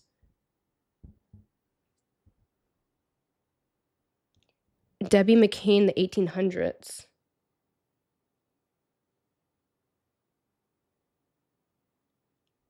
Yeah, I'm a September, but my birthday's September 21st. All right, guys, I feel like we got to open this. Okay. This box has not said one thing that's incredible. Okay. Spirits, spirit guides, if you can help with this communication or if there's anything attached to this piece of wood from the Willows Weep house, should I open the case? Bunny, yes. Doll Island is absolute bucket list for me. I will go there one way or another. And yes, I will do Waverly. At this point, it's like I would rather, I guess, just do like a kind of public thing at Waverly than not go there at all. But just like for filming wise, I don't know if I would film or just like maybe just go for my own personal experience.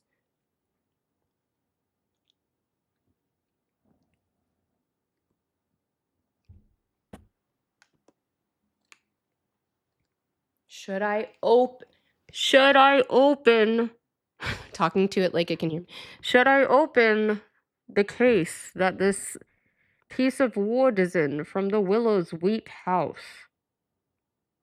Oh, well, Kyle said do it now. Kyle, you're really the only thing keeping me from opening it. Kyle's in charge at this point, so if he tells me to open it, I'm busting this bitch right open. Bust it wide open. Bust it wide. Can I play music? Will YouTube kill me? I want to play that song while I open it.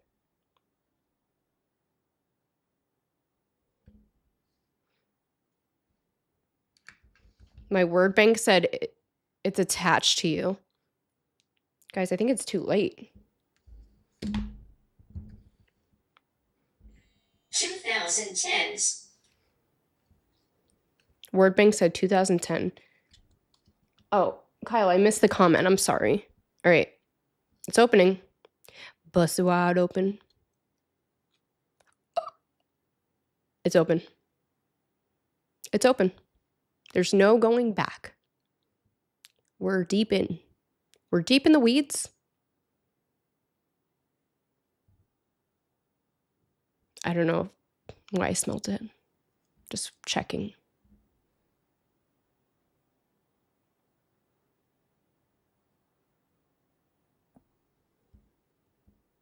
No, I think Kyle just knew that like I was going to open it either way. And I think maybe he would rather see me open it than me doing it later, unsupervised. Taste it? No. Swallows it? Pentious. The word bank just said something strange. I have to Google this. Yeah, it's hinged. It's a cool case, honestly. I'm gonna Google what this word bank just said because I don't know what this word means. Thaddeus.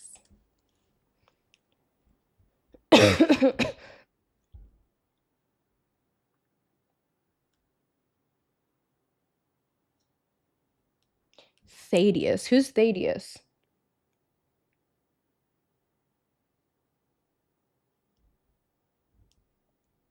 Some religious thing?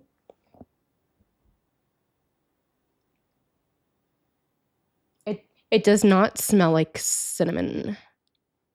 Yeah, what if I just started levitating? Wait. That's the best I can do. Okay.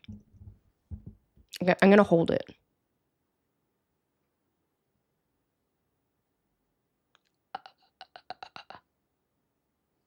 Wow.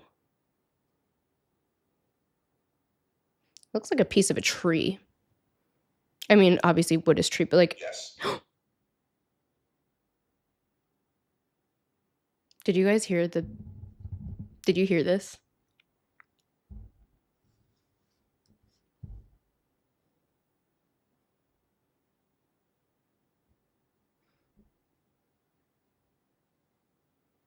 Is there anything attached? Is there anything attached to this piece of wood? Is there any energy or any kind of entity, spirit, anything attached to this piece of wood?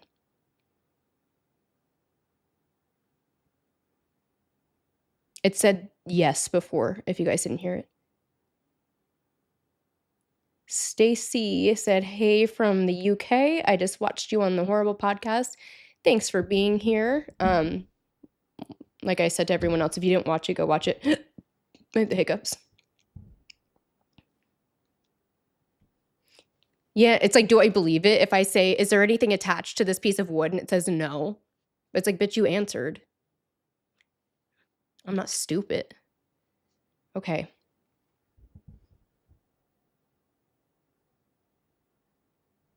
Oh yeah, I have some questions actually. Is there... Okay, this sounds crazy. The baby spirit that I saw standing in my apartment, is that related to this piece of wood?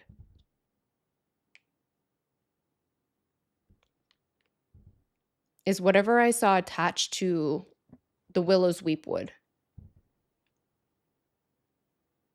Is what I saw from something else in my apartment?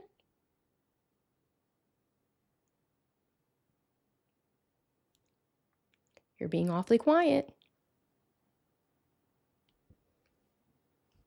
Hold on, I need a snack.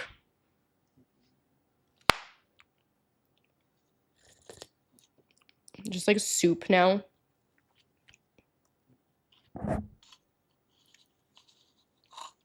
Australia. Good eye, mate.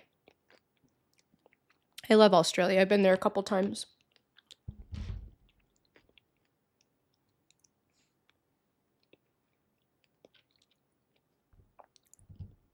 It's making me like more nervous that nothing's happening, because I feel like deep in my soul, because I'm doing this, and then once I like get off camera and I have to like sleep in this apartment, it's gonna come in later and be like, bitch, I am here, you know? That happens more often than you know. When I go film, 99% of the time, I've learned to keep my camera on longer now. Because usually when I'm wrapping up for the night, like shutting everything off, things like the most insane thing will happen. And then I get mad because I wasn't filming it. I do truly believe that there is a lot of spirits that purposely don't do stuff when they're being filmed. That was a bowl of acai. I don't know how to pronounce it, but I'm going to call it acai because I think that's how most people pronounce it. It was that. However, it has now melted. So it... Boat ramp. Was there a boat ramp at the Willow Weep? Didn't it say it was near water? Am I tripping?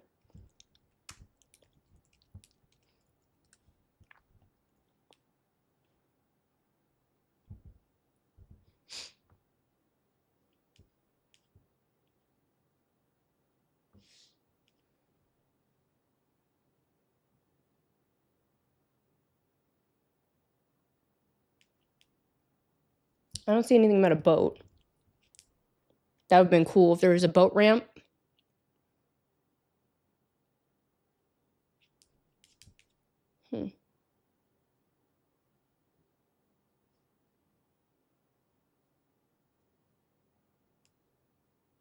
My top 3 horror movies.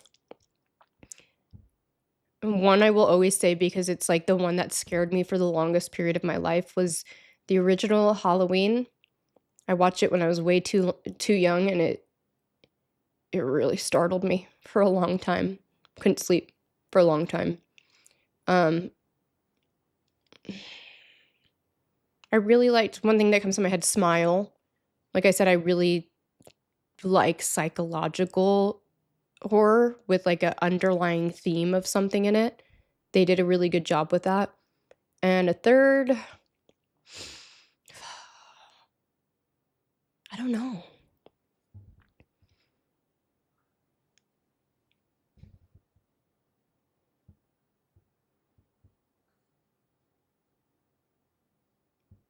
Maybe you're hoping that something will happen, or maybe the piece you have is just a piece of wood. It's possible. It's possible. All I know is that since it's been in my apartment, I saw a baby standing over there, and I saw a dark figure staring at me when I was in the bathroom. My dishes fell over in the sink, and yeah, weird stuff has been. Oh, okay, wait. I didn't write this down, and I thought this in my brain. I need to write this down, or else I'm going to forget to say this, and this is like one of the most important parts. So when I first brought it home, I was in and out of the house, and at the time I had a puzzle that I was working on my counter, and every time I came back home, a piece of the puzzle would be in a weird spot in my apartment, like a spot that where are you going, Kiki? You want to get down? Here, let me help you. Oh, okay, you got it. Hold on, I have to let her outside. Can you wait? No, she can't wait. Hold on.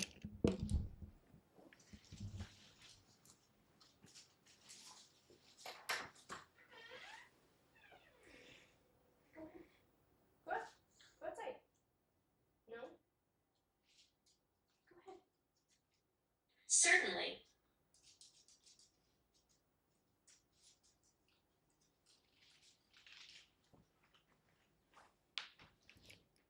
Okay. Anyway. So I kept coming home, and I kept coming back to pieces of the puzzle being in different parts of my apartment. And after the third time it happened, I threw out the puzzle because I was genuinely like a bit freaked out, because I was like, is someone sneaking in my apartment and just like messing with my head, like just taking one puzzle piece and putting it like over on the couch or in my room, just like weird spots. Which I threw that whole puzzle away. I was like, you're not gonna mess with my brain.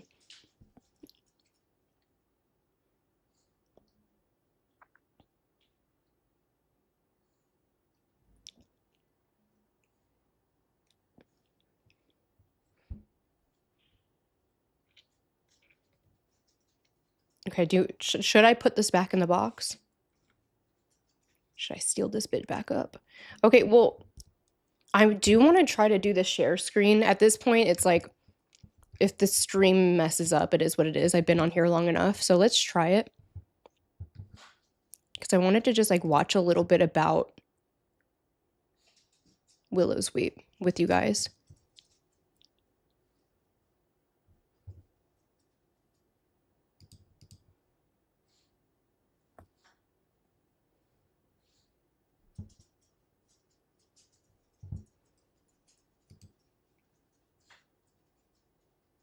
There are many places. Okay, hold on. I'm going to close my back door. Kiki's back inside. Kiki's a diva.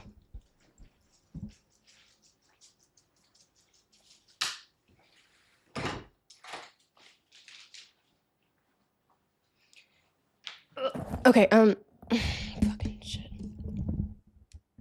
Come on. Are we stuck? Okay.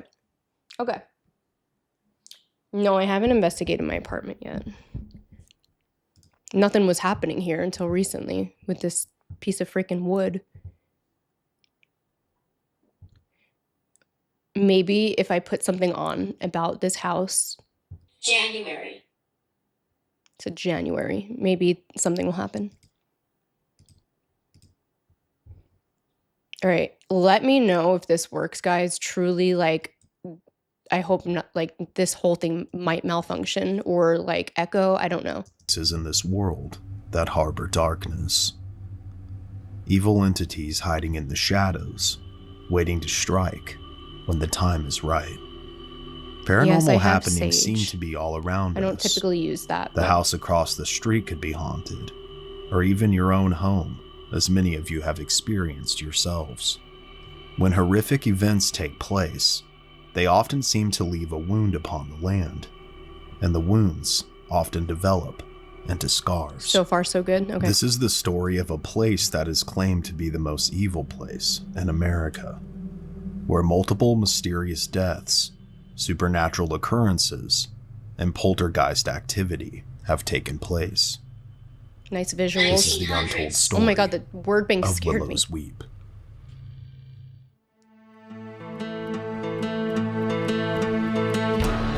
Okay, we don't need the whole intro. Let's cut to the chase. Come to be known was originally located in Cayuga, Indiana, once home to mound-building Native American tribes, and the site of several battles between natives, as well as natives and settlers. Willow's Weep, as it would come to be known, was originally built in 1890 by a man by the name of Jesse Sykes. The home got its name from the large willow tree that sits next to the house, and the horrible events that would later take place there. The home is a cross or T cottage with evident alterations that have been made over the years, similar to, but slightly atypical, of standard Victorian-style homes at the time. Many theories exist as to why the home was built in the shape of an upside-down cross facing the east. And other than the fact that he was a farmer, not much is known about Mr. Sykes' personal day-to-day life. It wasn't uncommon for people to be very religious and superstitious back in those days. One theory is that it was constructed in such a way to ward off any evil that... Well, that worked out really good, right? They said, we'll build it in the shape of a cross to ward off all the evil. Take 7 lives with it. could be lurking near the Sykes family. Another theory that ties into this one is that the home rests on top of an ancient Native American burial ground. There it is. And after the arrival of the settlers, a hex was placed upon the land. Another more disturbing theory is that... My question is, how many cities have a hex placed against them? Truly, like how many? I feel like I hear that a lot. Like Vegas definitely has a hex on it. There's no way it doesn't. What if the home was constructed not to ward off evil, but to attract it and potentially trap it? As to encapsulate the ethereal realm in ours, and as to why someone would want to do that, we may never know. They got the feng shui wrong, but it would sure. certainly make sense given what would occur later on. The family originally included Jesse and his wife Elizabeth, but would later grow to include a son by the name of Annuel. It is speculated that Annuel later fathered several children with the woman next door, whose name was Mary Ann Petty. She would later take the Sykes last name. Although described as a good man who would go on to found a general store in the fledgling town, there seems to be a darker side to Jesse Sykes. He was charged in 1874 with incest for engaging in unlawful intercourse with the daughter of Mary Ann and his son Annuel, a girl named Elizabeth, after his own wife. From here, things seemed to grow only stranger and more disturbing. One day, while going to feed the hogs, Jesse Sykes met a gruesome and horrific death. Now in his later years and suffering from epilepsy, Jesse had some sort of a seizure while feeding over 100 hogs on his farm. Oh my God. And before his family knew it, he had fallen face first into the hog's pit. What a way to frickin' go. Oh, hell no. That new fear has been unlocked. You'll never catch me feeding 100 hogs. Never gonna do it. And was quickly devoured by the starving animals. Okay, maybe the house isn't evil. Maybe he's taking out bad people. That's what it's looking like so far. Due to the location of the pen, his screams would fall upon deaf ears. Realizing that her husband was taking an unusual amount of time to feed the animals, Elizabeth went to check on him and found the animals fighting over what remained of Jesse. Oh. The sight was so traumatic to Mrs. Sykes Dude. that she would go on to spend several years in a mental institution. Dude, if I went and found my husband or anybody, even an enemy, just getting eaten by 100 hogs, are you freaking kidding me? Put me in the mental institution immediately, please. Give me a lobotomy. That's crazy. With the loss of his father and his mother being institutionalized, the home was given to Annuel, who had Mary Ann and her now 6 children move in. Annuel would continue to run the family's general store and farm, and would welcome his mother back some years later. She would then pass away from natural causes, not soon after her return. Shortly after his mother's death, Annuel would unexpectedly drop dead as well from a cerebral hemorrhage, and the home was put up for auction shortly after. The home would then be purchased by a man named Robert Sandlin. Sandlin, just months after purchasing the property, would mysteriously die as well, leading to a court battle over the home, as well as the rest of his belongings amongst his children. Once settled after quite some time, the home would again be purchased and sold, twice in quick succession, just several years dating between sales. As to why this would happen, it's not exactly clear. Heading into the 21st century, in 1999, the home was again purchased by the Skinner family, consisting of husband and wife, Curtis and Cheryl Skinner. Not many details are available about what the family's home life or relationships were like, but it seems like Willow's Weep has a track record of conjuring darkness within its owners' lives. Sadly, Cheryl would pass away from a cardiac event in 2001, and 8 years later, Curtis too would pass away, but from a self-inflicted gunshot wound within. That answers my question. Before, when the word bank said bullet, I was like, I don't know if anyone died from a bullet wound in the house. Wow. Well. The home. Like a curse, Willow's Weep moved generation to generation, and despite its now famous track record as being an evil place, it would then yet again be purchased in 2010 by Brenda Zimmerman, also known as Brenda Johnson, with the hopes to renovate the home for her and her son to live in. But shortly after the purchase, she began to have a very different view that made her question just what she had gotten herself into. The renovations began shortly after the purchase was finalized.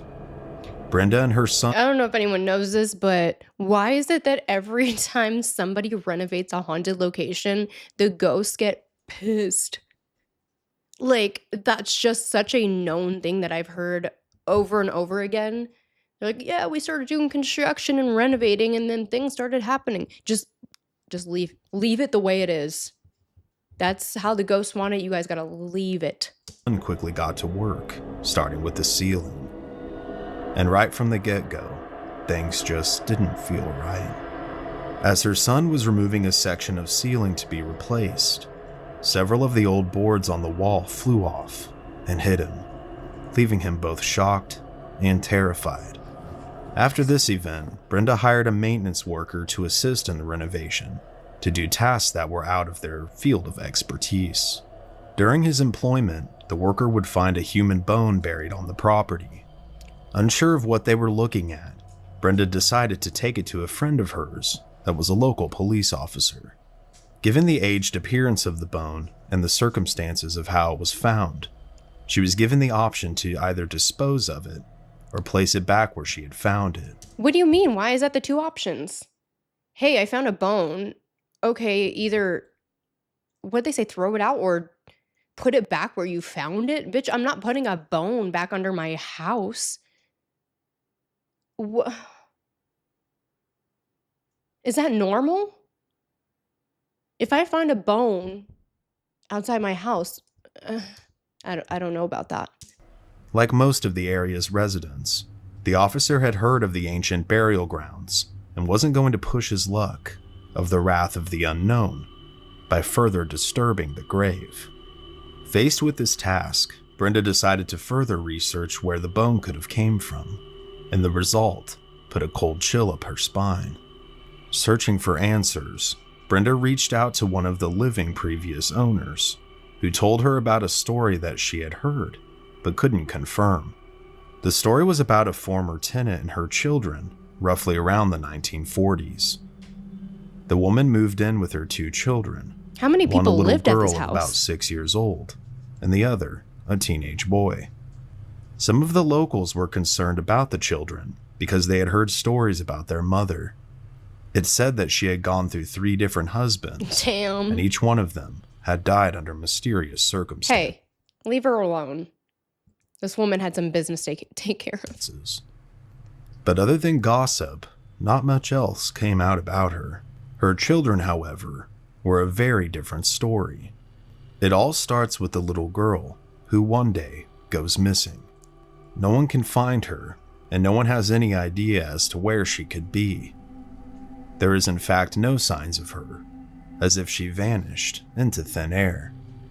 As a result, her older brother, either due to the grief of losing his little sister, or the torment within the house, or a combination of both, sadly hangs himself. Yikes. And that is where Brenda believes the bone came from. Why did the bone came from him or the little girl? She thinks it's possible that the little girl somehow passed and could have been buried by her mother upon the property. The bone would later be identified as an arm bone belonging to a young child. This disturbing discovery would soon be paired with even stranger paranormal activity within Willow's Weep. Brenda describes that she's been scratched, revealing 6 claw marks several times. Doors and cabinets would regularly open and slam on their own, and there was often intense banging coming from within the walls and underneath the floors on more than one occasion.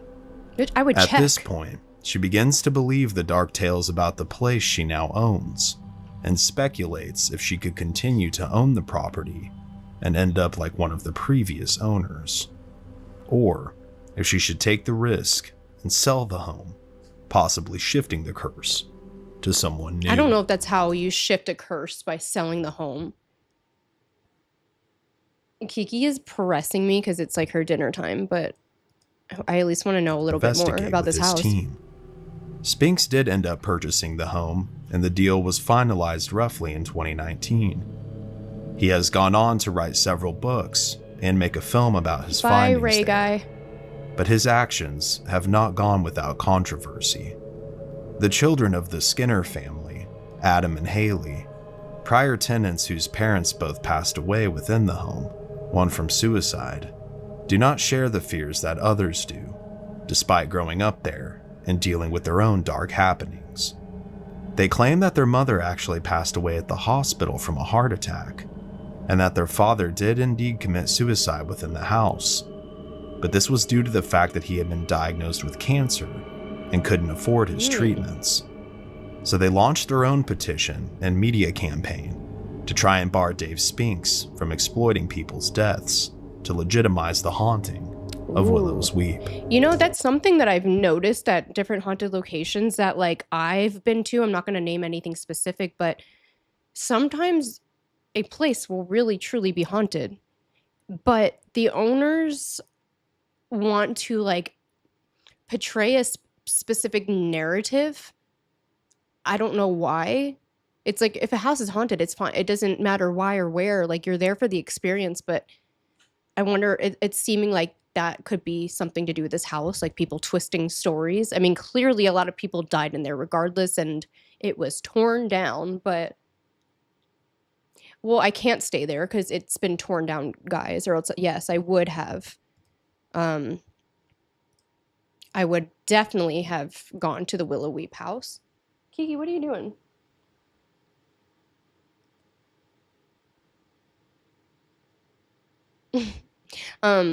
Yeah, it's torn down. I want to see if there's like an actual reason they say. Why was...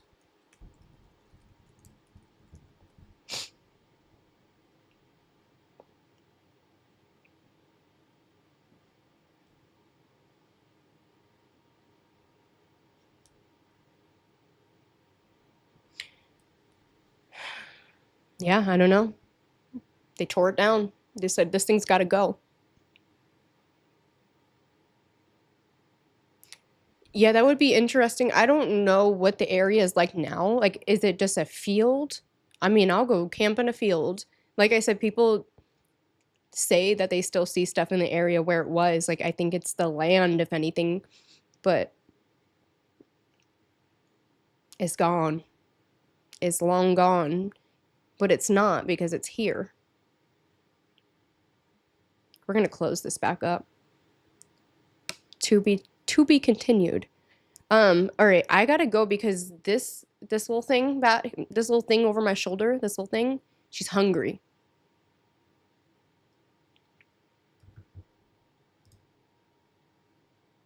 Oh, and now I'm frozen. Ugh.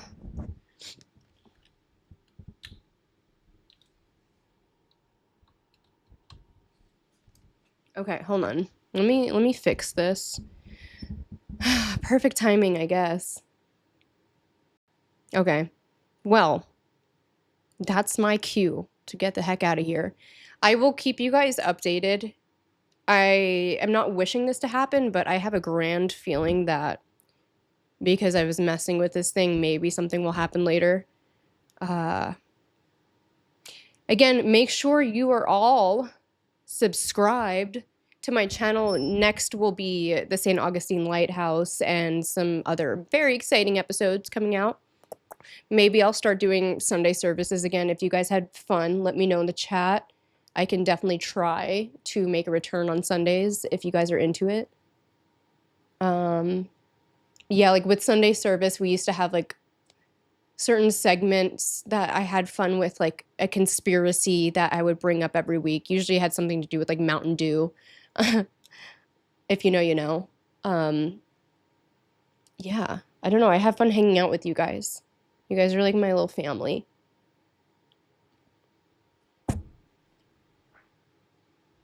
Okay, I love you all. I'll see you next week. So long.